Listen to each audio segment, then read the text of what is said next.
Hello friends, welcome to our channel and I am your teacher engineer Praveen Kumar Bagde. तो दोस्तों, आज मैं आपके लिए बायोलॉजी का एक बहुत ही महत्वपूर्ण टॉपिक लेकर आया हूं जो एमपीपीएससी, एमपीएसआई, एमपी पुलिस और विभिन्न कंपटीशन एग्जाम्स के लिए काफ़ी महत्वपूर्ण है। तो दोस्तों, आज मैं आपको बायोलॉजी में विज्ञान की प्रमुख शाखाएं पढ़ाने वाला हूं। तो दोस्तों, इसको पढ़ाने से पहले मैं आपको एक जानकारी दे रहा हूं, ध्यान से सुनिएगा और उसे फॉलो भी कीजिएगा। तो दोस्तों, हमारा एक और चैनल है जिसका नाम है चेक नॉलेज। एक और हमारा चैनल है जिसका नाम है चेक नॉलेज, जिस पर मैं और मेरे फ्रेंड्स लोग वीडियो डालेंगे और डाल रहे हैं। तो आप जाकर उसे भी सब्सक्राइब करें और ऑल नोटिफिकेशन की बटन को ऑन कर दे, ताकि हमारे द्वारा बनाए जा रहे ज्ञानवर्धक वीडियो की जानकारी आपको मिलती रहे।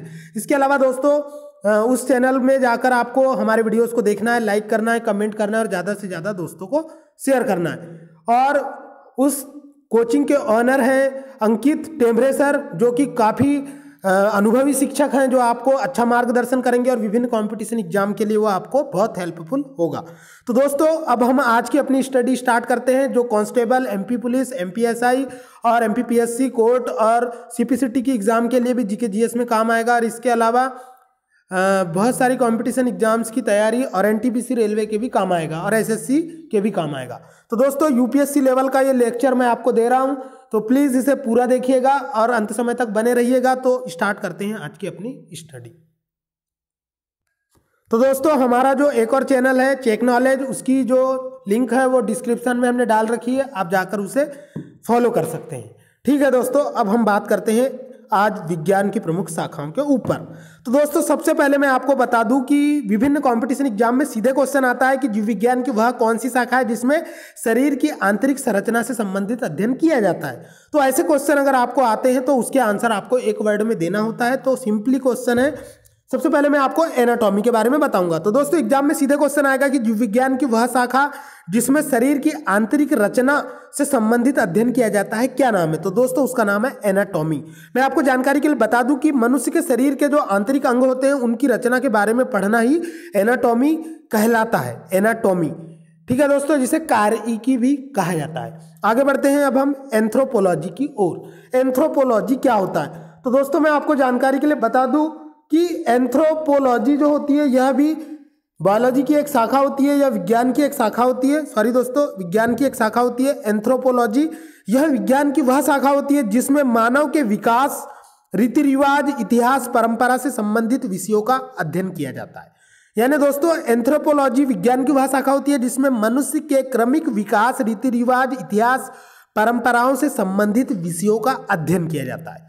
इसके बाद में मैं बताऊंगा दोस्तों आपको एस्ट्रोलॉजी के बारे में। दोस्तों, एस्ट्रोलॉजी का नाम आपने सुना होगा कि ज्योतिष शास्त्र, इसे हिंदी में ज्योतिष शास्त्र कहा जाता है। यह विज्ञान मानव के जीवन पर विभिन्न नक्षत्रों के प्रभावों को बताता है और इससे ज्योतिष शास्त्र भी कहते हैं। तो आप लोगों ने एस्ट्रोलॉजर नाम सुना होगा। बहुत सारे एस्ट्रोलॉजर होते हैं जो ज्योतिष शास्त्र के बारे में सलाह देते हैं और बताते हैं कि ज्योतिषों का मनुष्य के जीवन पर क्या प्रभाव पड़ता है, कब आप पे मंगल भारी है, कब आप पे चंद्रमा भारी है, कब शुक्र आपका साथ दे रहा है। इसके अलावा दोस्तों, आगे बढ़ते हैं नेक्स्ट फैक्ट पर। इसके बाद में है एस्ट्रोनॉमी। एस्ट्रोनॉमी जो होता है दोस्तों, यह खगोलीय पिंडों का अध्ययन करने वाला विज्ञान होता है। यानी विज्ञान की वह शाखा जिसमें हम सेलेस्टियल बॉडीज, यानी कि आकाश में पाए जाने वाले विभिन्न खगोलीय पिंडों का अध्ययन करते हैं, उसे एस्ट्रोनॉमी कहते हैं। एस्ट्रोनॉमी के बारे में दोस्तों आप लोगों ने सुना होगा। एस्ट्रोनॉमी के अंतर्गत खगोल में यानी दूरदर्शी से पता लगाया जाता है कि कौन सा उपग्रह, कौन सा ग्रह, कौन सा तारा पृथ्वी के निकट है, दूर है, और कौन चक्कर लगा रहा है, कौन दूर जा रहा है, कौन पास आ रहा है। और प्राचीन काल से ही मनुष्य आसमान की तरफ जिज्ञासा से देखता रहा है तथा वह अपने आसपास के यूनिवर्स को समझने और सभी चीज़ों को एक व्यवस्था के क्रम में रखने का प्रयास करता रहा है। तो आदि मानव जब था तो वो दूरदर्शी के माध्यम से देखते रहता था कि कौन सा उपग्रह करीब आ रहा है, कौन सा पुच्छल तारा गिर रहा है। इस तरह की जानकारियों को एकत्रित करना ही एस्ट्रोनॉमी के अंतर्गत आता है दोस्तों। इसके बाद में मैं अब आपको बताऊंगा सिरेमिक्स के बारे में। दोस्तों, सिरेमिक्स जो होती है यह टेक्नोलॉजी की एक शाखा होती है जो चीनी मिट्टी के बर्तनों को तैयार करने से संबंधित है। चाइना से संबंधित नहीं है दोस्तों, ये चीनी मिट्टी से संबंधित है। चीनी मिट्टी से बनने वाले बर्तनों का अध्ययन करना ही सिरेमिक्स कहलाता है। आगे बढ़ते हैं दोस्तों, ओंकोलॉजी जो होती है दोस्तों, यह कैंसर के अध्ययन को ओंकोलॉजी कहा जाता है। मैंने आपको प्रीवियस लेक्चर में पढ़ाया है दोस्तों कि कोशिकाओं की असामान्य वृद्धि के कारण जो रोग होता है उसे कैंसर कहा जाता है। कैंसर जो होते हैं कई प्रकार के होते हैं, सीरोमास और बहुत सारे मैंने टाइप्स जो है प्रीवियस लेक्चर्स में पढ़ाया है, जो मनुष्य में होने वाले अन्य रोगों के अंतर्गत आप मेरे प्लेलिस्ट में जाकर वीडियो देख सकते हैं।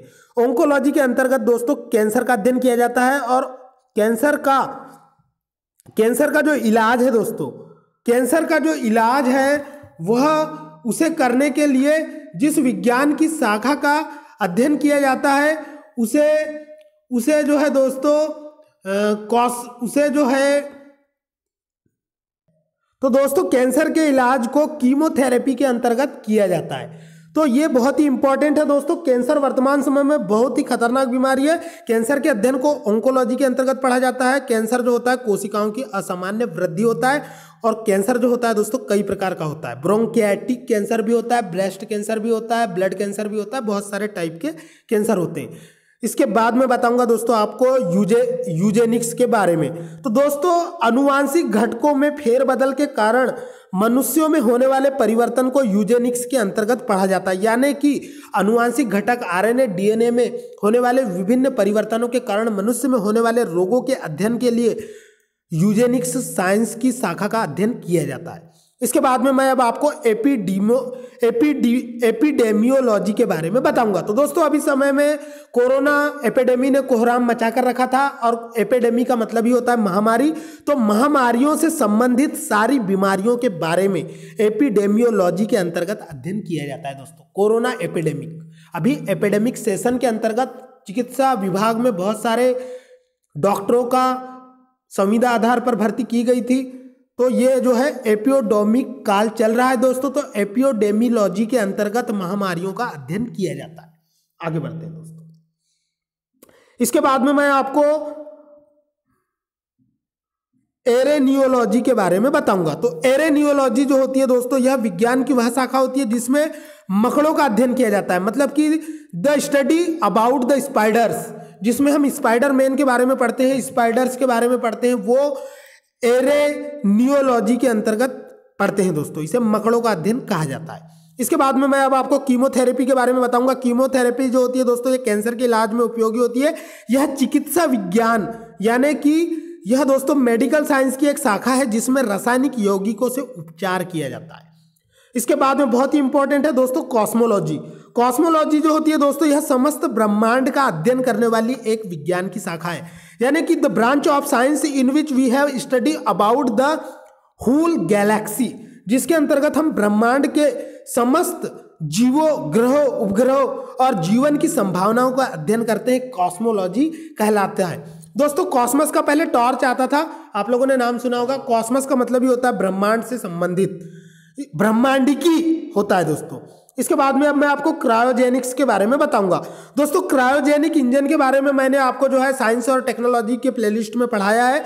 जो विभिन्न SLV होते हैं, सैटेलाइट लॉन्च व्हीकल होते हैं, उनमें क्रायोजेनिक इंजन का उपयोग किया जाता है। क्रायोजेनिक इंजन के बारे में मैंने बताया, उसमें क्रायोजेनिक ताप पर ईंधन को डाला जाता है और वो ईंधन काफ़ी कारगर होता है। और भारत ने जो है मंगलयान और चंद्रयान जितने भी यानों की प्रक्रिया की है उसमें क्रायोजेनिक इंजन का उपयोग किया है। तो जो क्रायोजेनिक्स होता है दोस्तों यह निम्न ताप पर विभिन्न प्रयोगों और नियंत्रणों का अध्ययन करने वाला विज्ञान है। यानी कि निम्न ताप पर ईंधन के रूप में प्रयोग करने वाले विभिन्न ईंधनों का विज्ञान जो है वो क्रायोजेनिक्स कहलाता है दोस्तों। इसके बाद में मैं अब आपको इकोलॉजी के बारे में बताऊंगा। कंपटीशन एग्जाम में इकोलॉजी काफी इंपॉर्टेंट है दोस्तों। ये हमारे वातावरण से रिलेटेड है।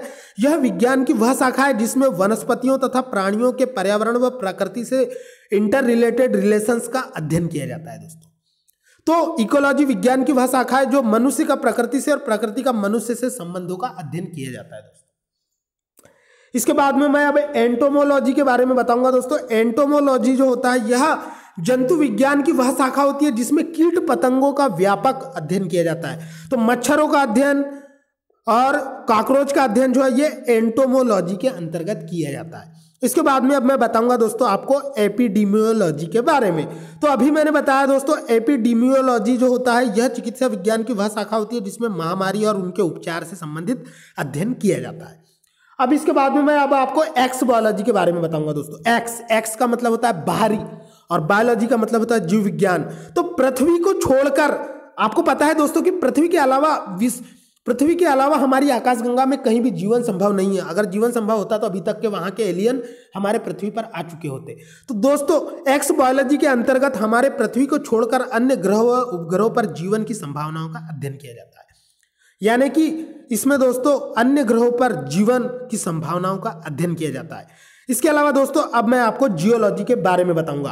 तो दोस्तों आपने जियोलॉजिस्ट का नाम सुना होगा, मेरा एक दोस्त है हिमांशु चुरे, वो जियोलॉजिस्ट है। तो भूगर्भ शास्त्री को जियोलॉजिस्ट कहा जाता है। तो जियोलॉजिस्ट जो होते हैं दोस्तों, ये भूमि के अंदर पाए जाने वाले विभिन्न सोना, चांदी, तांबा और विभिन्न पेट्रोलियम पदार्थों और पानी का पता लगाते हैं।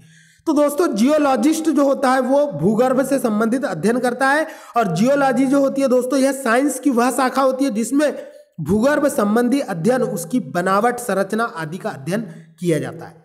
इसके बाद में मैं अब आपको जीरोंटोलॉजी के बारे में बताऊंगा दोस्तों। जीरोंटोलॉजी का मतलब ही होता है दोस्तों वृद्धावस्था से संबंधित अध्ययन। तो वृद्धावस्था से संबंधित विभिन्न तथ्यों और उसका साइंटिफिक एनालिसिस करना और उसका अध्ययन करना ही जीरोंटोलॉजी के अंतर्गत आता है दोस्तों। जीरोंटोलॉजी के अंतर्गत आता है दोस्तों। कंपटीशन एग्जाम में आता है कि बूढ़े व्यक्तियों से संबंधित अध्ययन को विज्ञान की कौन सी शाखा के नाम से जानते हैं, उसे जीरोंटोलॉजी के नाम से जानते हैं। अब आगे बढ़ते हैं दोस्तों। नेक्स्ट फैक्ट मैं आपको बताऊंगा हार्टिकल्चर के बारे में। हार्टिकल्चर का नाम आपने सुना होगा दोस्तों। उज्जैन मालवा में ज़्यादातर धान और गेहूं की खेती नहीं होती है, वहाँ पर ज़्यादातर सब्जियां उगाई जाती है जहाँ पर पानी पर्याप्त मात्रा में अवेलेबल नहीं होता है। और आपको पता होगा कि मालवा राजस्थान गुजरात से लगा हुआ क्षेत्र है, वहाँ पानी का जो मात्रा है वो कम मात्रा में बारिश होती है। इस वजह से उन क्षेत्रों में ज़्यादातर सब्जियों का उत्पादन होता है, बड़वानी, झाबुआ में। तो दोस्तों ऐसे क्षेत्रों में जहां पर फल फूल और साग सब्जी उगाने, बाग लगाने, पुष्प उत्पादन का अध्ययन किया जाता है विज्ञान की जिस शाखा के अंतर्गत, उसे हॉर्टिकल्चर कहा जाता है दोस्तों। हॉर्टिकल्चर का ही मतलब होता है फल फूल साग सब्जी का विज्ञान। ठीक है दोस्तों। तो दोस्तों आप लोग सोच रहे होंगे कि सर को मालवा क्षेत्र का कैसे नॉलेज है, तो मैं आपको जानकारी के लिए बता दूं दोस्तों कि मैंने इंजीनियरिंग भी मालवा के गवर्नमेंट उज्जैन इंजीनियरिंग कॉलेज से किया है। ओके दोस्तों, अब मैं आपको हाइड्रोपैथी के बारे में बताऊंगा दोस्तों। हाइड्रोपैथी, ठीक है दोस्तों, हाइड्रोपैथी के बारे में बताऊंगा अब मैं आपको। तो दोस्तों मैं आपको हाइड्रोपैथी के बारे में बताऊंगा। हाइड्रो का मतलब ही होता है दोस्तों जल, हाइड्रोपैथी। तो दोस्तों इस विज्ञान के द्वारा पानी से रोगों की चिकित्सा होती है। तो विज्ञान की वह शाखा जिसमें हम पानी के द्वारा विभिन्न रोगों का उपचार करते हैं। जैसे आप लोगों ने सुना होगा दोस्तों, किसी को मोच आ जाती है तो पानी से सेकाई करते हैं। और कई बार हमारे गले में जाम लगता है तो हम उसमें नमक और नींबू पानी से गले में गरगरारे करते हैं। तो ऐसे रोगों के उपचार जिसमें जल से हम उपचार करते हैं, हाइड्रोपैथी कहा जाता है दोस्तों। इसके अलावा मैं अब आपको बताऊंगा हाइजीन के बारे में। दोस्तों कई लोगों की हाइजीन बोला जाता है, हाइजीन ठीक नहीं है। तो हाइजीन का मतलब ही होता है दोस्तों उर्दू में तासीर। तो स्वास्थ्य की देखभाल करने वाली विज्ञान की यह शाखा है जिसमें हम किसी व्यक्ति के हाइजीन के आधार पर पता लगाते हैं कि उसमें किसी प्रॉपर रोग को कैसे हमें डायग्नोस करना है। ओके दोस्तों, इसके बाद में मैं अब आपको होलोग्राफी के बारे में पढ़ाऊंगा। तो दोस्तों यह लेजर पिंज, तो दोस्तों होलोग्राफी के ऊपर एक मैं आपको किस्सा बता रहा हूं दोस्तों, एक टैल बता रहा हूं आपको मैं। आप लोगों ने सुना होगा कि लुसेंट की वही बुक खरीदे जिसमें 3D होलोग्राम लगा हुआ हो। तो 3D होलोग्राम से ही शब्द बना है दोस्तों होलोग्राफी। तो दोस्तों होलोग्राफी के अंतर्गत हम लेजर पुंज की सहायता से त्रिविमीय चित्र बनाने की विधि है। तो जो होलोग्राम होता है दोस्तों उसमें 3 डायमेंशनल चित्र होता है, जो होलोग्राम को लाइट में देखने पर चमकता हुआ 2-3 चित्र आपको दिखाई देते हैं। तो होलोग्राफी विज्ञान की वह शाखा है जिसमें हम लेजर पुंज की सहायता से त्रिविमीय चित्र को बनाते हैं, देखते हैं और उनका अध्ययन करते हैं। तो होलोग्राफी भी अब आपको समझ में आ गया होगा दोस्तों। इसके बाद में अब मैं बताऊंगा आपको होरोलॉजी के बारे में। होरोलॉजी दोस्तों, होरोलॉजी जो है यह समय को मापने वाली एक विज्ञान की शाखा है जिसमें हम होरोलॉजी यानी हावरलॉजी, इसको हम इंग्लिश में बोल सकते हैं हावरलॉजी, यानी घंटा मापने वाला विज्ञान, यानी कि दोस्तों समय को मापने वाला विज्ञान। तो होरोलॉजी के अंतर्गत आप जो है समय को मापने वाले विज्ञान का अध्ययन करते हैं।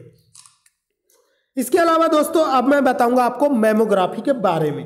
तो दोस्तों मैमोग्राफी को वर्ड को आप इंग्लिश में ध्यान से देखिए, ये बना है मैमो धन ग्राफी। तो मम्मा अपना माँ का बच्चा जो होता है दोस्तों सबसे पहले क्या बोलता है, मम्मा। सबसे पहले वर्ड जो निकलता है माँ निकलता है। तो बच्चा कब रोता है, जब उसे भूख लगती है। तो माँ के बच्चा जो है माँ का दूध पीने के लिए माँ माँ करके चिल्लाता है, तो मम्मोग्राफी के अंतर्गत माँ के यानी स्त्रियों के ब्रेस्ट यानी कि दोस्तों स्तनों से संबंधित अध्ययन किया जाता है, मैमोग्राफी।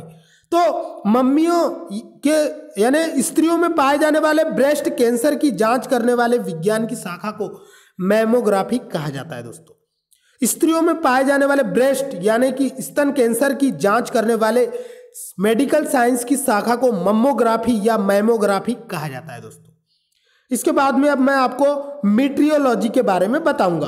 दोस्तों मीट्रियोलॉजी जो होता है दोस्तों, ये मौसम की दशाओं में होने वाली क्रियाओं व परिवर्तनों का अध्ययन इस विज्ञान की शाखा के अंतर्गत किया जाता है। इसके बाद में अब मैं आपको बताऊंगा दोस्तों मॉर्फोलॉजी का हिंदी मीनिंग होता है आकारिकी।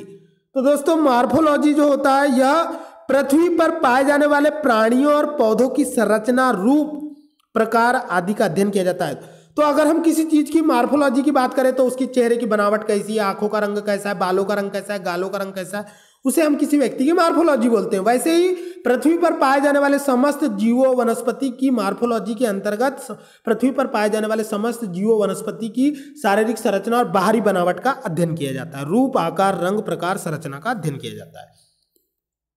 इसके बाद में अब मैं आपको न्यूरोलॉजी के बारे में बताऊंगा। दोस्तों न्यूरोलॉजी यह एक बायोलॉजी की शाखा होती है जिसमें मनुष्य की नाड़ी तंत्र, तंत्रिकाओं का अध्ययन किया जाता है तथा इसके द्वारा तंत्रिकाओं का अध्ययन किया जाता है। तो मैं आपको जानकारी के लिए एक एडिशनल फैक्ट बता दूं दोस्तों, मनुष्यों में पाई जाने वाली सबसे बड़ी ग्रंथि जो होती है वो सबसे बड़ी जो कोशिका होती है वो तंत्रिका कोशिका होती है, और तंत्रिका कोशिका की एक छोटी सी इकाई को न्यूरॉन कहा जाता है।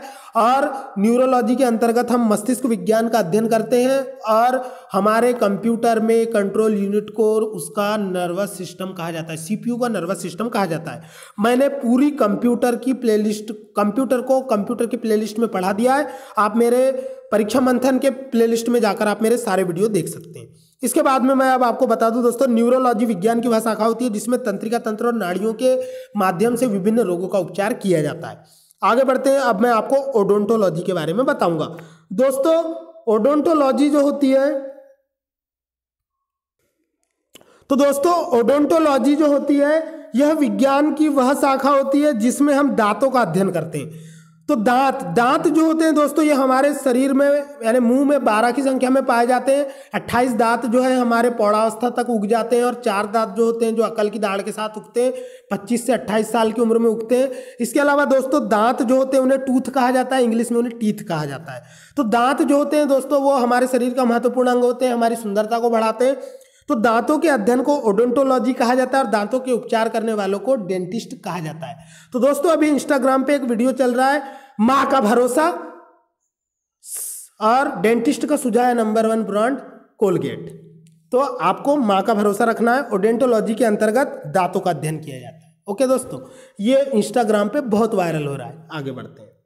इसके बाद में मैं अब आपको ऑप्टिक्स के बारे में बताऊंगा। तो दोस्तों ऑप्टिक्स जो होता है यह प्रकाश के प्रकार व गुणों का अध्ययन करने वाली भौतिक विज्ञान की वह शाखा है।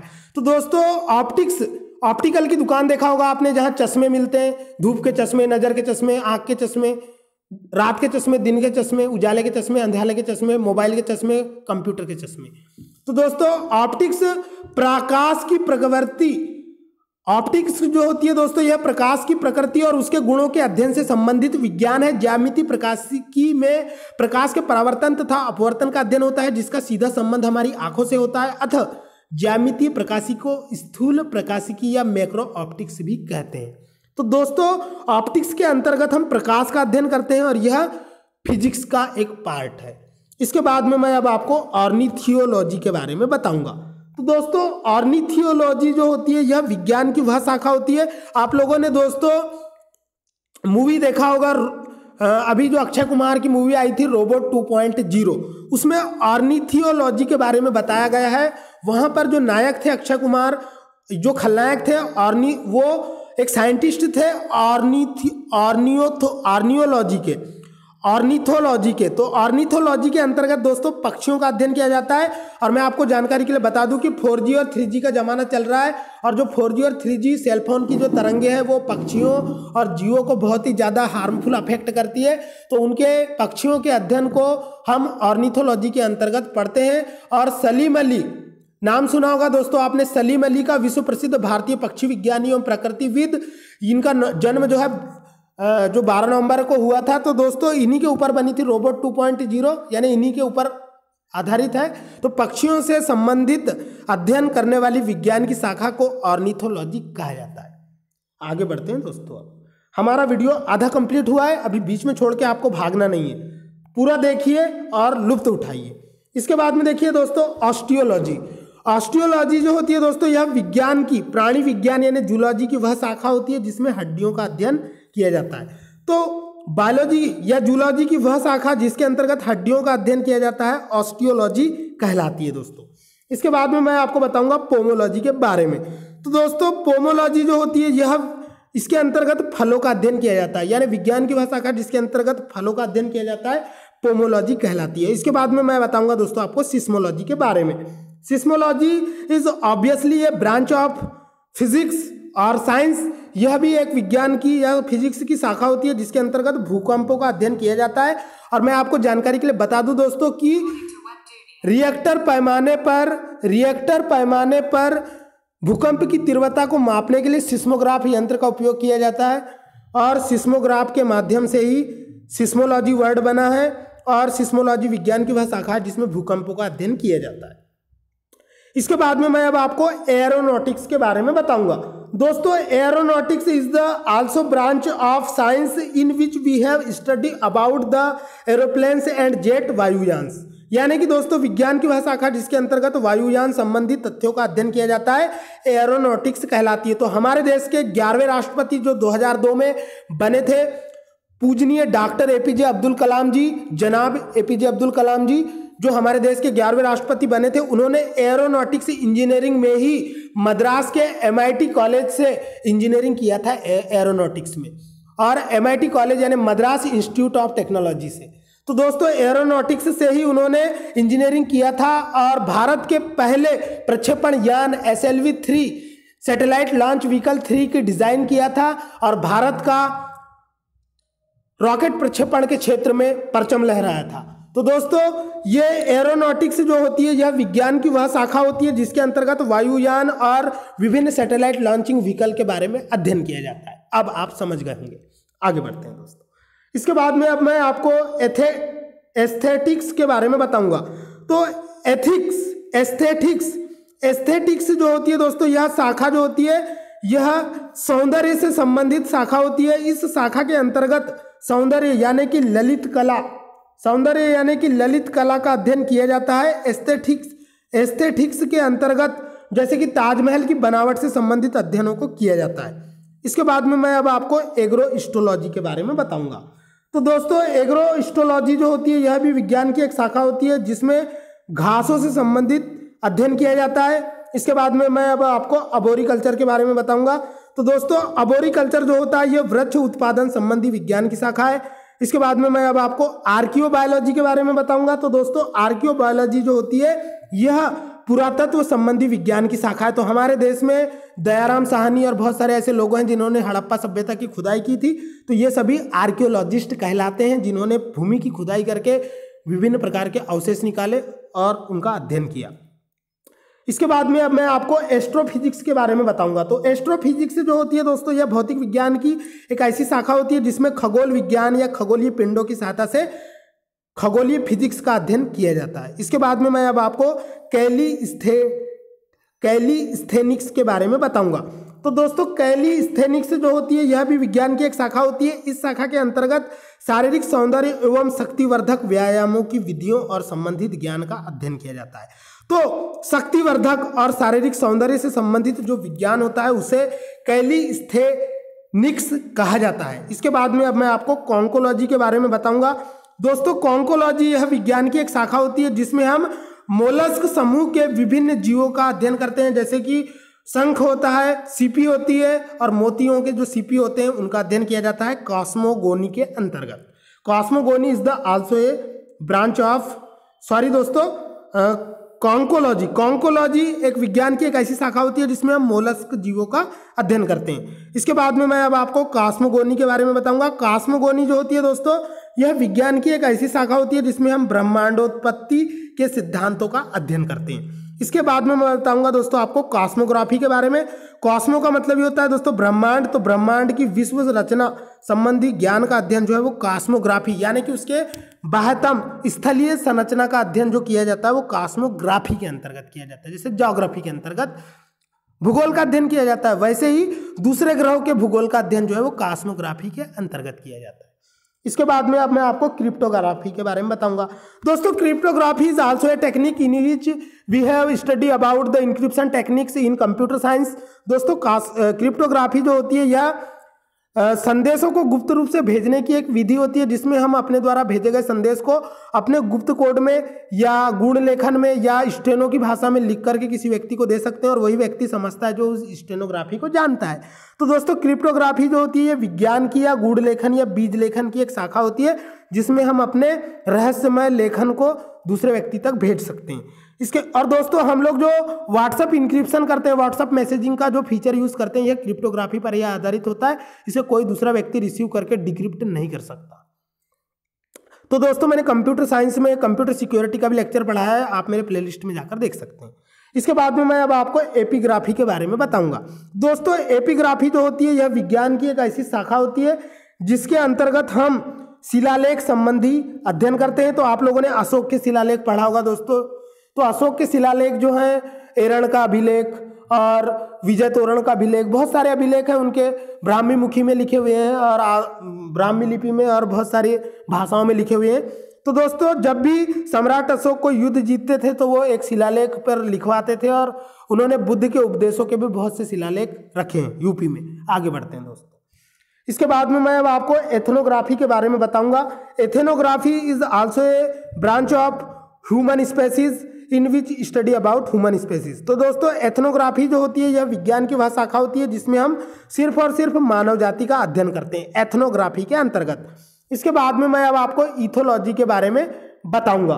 दोस्तों इथोलॉजी जो होती है यह भी एक विज्ञान की शाखा होती है जिसके अंतर्गत हम प्राणियों के आचार और व्यवहार का अध्ययन करते हैं। इसके बाद में मैं अब आपको जीनोकोलॉजी के बारे में बताऊंगा। जीनोकोलॉजी, तो जीनोकोलॉजी जो होती है दोस्तों यह विज्ञान की वह शाखा होती है जिसमें जीवों की जातियों का विभेदों का अध्ययन किया जाता है। तो जीवों के जातियों के विभेदों यानी एक ही जाति के अलग अलग जीवों के बीच में अंतर को समझने के लिए हम जीनोकोलॉजी का अध्ययन करते हैं। यानी कि एक ही प्रकार की जातियों में अलग अलग गुण वाले जीवों का अध्ययन करना जीनोकोलॉजी कहलाता है। इसके बाद में मैं अब आपको जियोडेसी के बारे में बताऊंगा।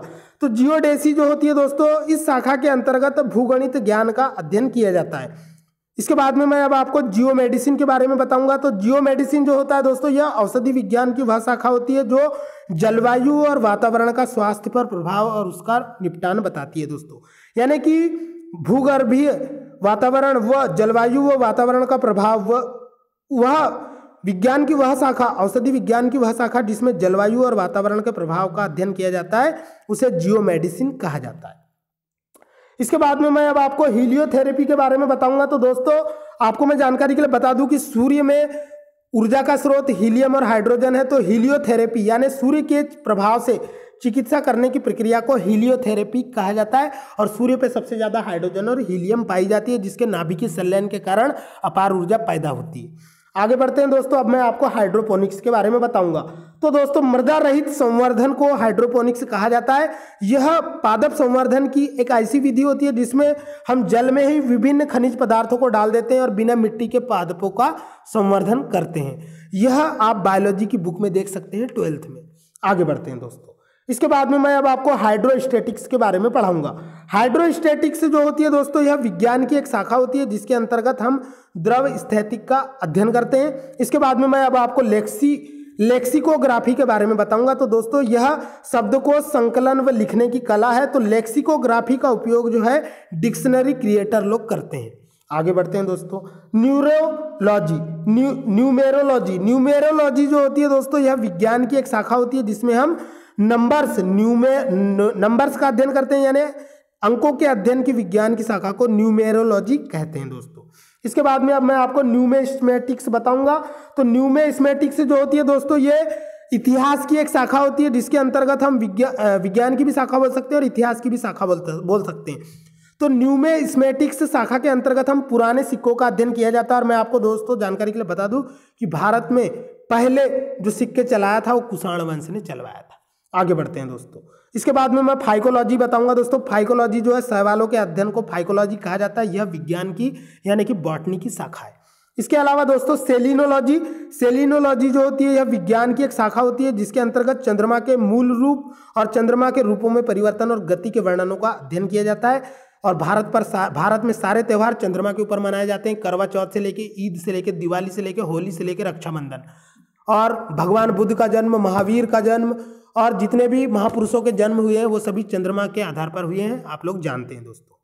इसके अलावा दोस्तों अब मैं बताऊंगा आपको सेरीकल्चर के बारे में।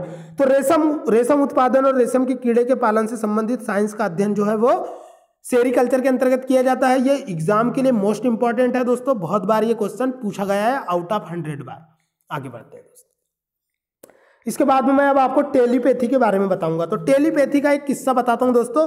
बचपन में आपने शक्तिमान सीरियल तो देखा होगा दोस्तों। शक्तिमान कहीं पर भी होता था तो गीता विश्वास से बात कर लेता था। कैसे बात करता था दोस्तों? टेलीपैथी के माध्यम से। यानी ब्रेन उनका इतना पावरफुल था कि वो अपने ब्रेन से ऑडियो तरंगे भेज करके कहीं पर भी बैठ के कहीं पर भी किसी से भी बात कर सकते हैं। और हॉलीवुड की भी मूवीज देख सकते हैं आप दोस्तों, जिसमें बताया गया है टेलीपैथी के माध्यम से लोग बातें कर सकते हैं, बातचीत कर सकते हैं। यानी कि दिमाग से तरंगे भेजकर बातचीत करना टेलीपैथी कहलाता है। तो विज्ञान की शाखा के अंतर्गत मानसिक संक्रमण की प्रक्रियाओं का अध्ययन किया जाता है। अब मैं आपको हिप्नोलॉजी के बारे में बताऊंगा। तो दोस्तों आप लोगों ने गाना तो सुना ही होगा कि हिप्नोटाइज करती है तेरी अदाएं। ऐसा कोई गाना है दोस्तों। तो हिप्नोटाइज करना मतलब कि किसी को आकर्षित करना, मोहित करना, उसके सपनों में आना, तो ये होता है हिप्नोटाइज करना। तो हिप्नोलॉजी जो होता है किसी के सपने में जाना। तो नींदों का अध्ययन जो है वो हिप्नोलॉजी के अंतर्गत किया जाता है। इसमें स्वप्नों का अध्ययन, ड्रीम्स का अध्ययन और आपके अनकॉन्शियस माइंड का अध्ययन किया जाता है। अनकॉन्शियस माइंड के ऊपर भी मैं कभी आपको लेक्चर पढ़ाऊंगा। अनकॉन्शियस माइंड जो होता है दोस्तों काफ़ी पावरफुल होता है। इसके बारे में मैं कभी आपको बताऊंगा कि अनकॉन्शियस माइंड को हम कंट्रोल करके कैसे सक्सेस को प्राप्त कर सकते हैं। आगे बढ़ते हैं दोस्तों। अब मैं आपको टॉक्सिकोलॉजी के बारे में बताऊंगा। तो दोस्तों टॉक्सिकोलॉजी जो होती है यह विज्ञान की वह शाखा होती है जिसमें हम जहर का अध्ययन करते हैं। जहर यानी कि विषों का अध्ययन। तो विषों के अध्ययन को टॉक्सिकोलॉजी कहा जाता है। और टॉक्सिक का मतलब ही होता है दोस्तों जहर। तो दोस्तों इस तरह से मेरा ये ज्ञानवर्धक वीडियो कंप्लीट हुआ। शक्तिवर्धक वीडियो था, आप इसे जरूर देखें। और कंपटीशन एग्जाम की दृष्टि से काफ़ी महत्वपूर्ण है। आप लोगों ने मेरे वीडियो को पूरा देखा, मैं आपका बहुत बहुत शुक्रिया करता हूँ। मिलेंगे अगले वीडियो में। और मेरी बायोलॉजी की प्लेलिस्ट कंप्लीट हो चुकी है दोस्तों। मैं नई प्लेलिस्ट आपके लिए MPPSC की लेकर आने वाला हूँ। एक हाथ लेक्चर छूट गया होगा तो मैं बाद में डाल दूंगा। तो मिलते हैं अगले वीडियो में। मैं था आपका टीचर इंजीनियर प्रवीण कुमार बागड़े। तो तब तक के लिए टाटा, बाय बाय, खुदा हाफिज दोस्तों।